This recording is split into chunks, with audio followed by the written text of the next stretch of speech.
Dans le domaine du transport urbain et suburbain, le syndicat national des transporteurs terrestres est lui monté au créneau ce lundi. Il s'insurge contre les contrôles abusifs observés sur le terrain. On fait le point avec Cyril Bertrand Galéco et Jean de Dieu Mambundo.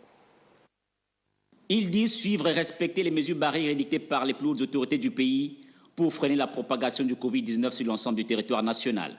Mais compte tenu des contrôles intempestifs et abusifs des forces de l'ordre et de sécurité, ils ont tenu à faire une pause de protestation et interpeller leur hiérarchie. Nous avons respecté les mesures, nous avons fait notre part de sacrifice. Nous avons respecté le nombre de places dans les bus. Les chauffeurs portent des gants et des masques. Les prix n'ont pas été changés.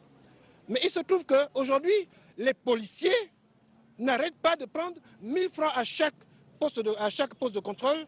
Alors nous ne voulons plus de ce racket qui ne veut pas tenir compte du fait que nous sommes dans une situation exceptionnelle et que les recettes ont chuté et qu'à la limite même ce que nous faisons aujourd'hui est social puisqu'il n'y a plus aucun bénéfice.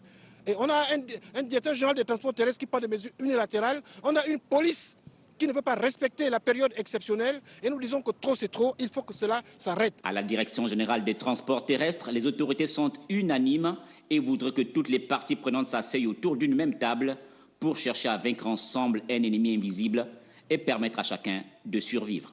Il faut qu'on s'asseye ensemble, les transporteurs et l'administration, pour qu'on puisse repenser les mesures qui ont été prises. Et à ce moment-là, la hiérarchie, encore une fois, prendra les mesures qui s'imposent. Donc, on ne peut pas dire qu'on ferme la porte à la concertation. Toujours garder en tête le respect des mesures barrières de lutte contre le coronavirus afin que le nombre de cas ne soit pas en augmentation au Gabon.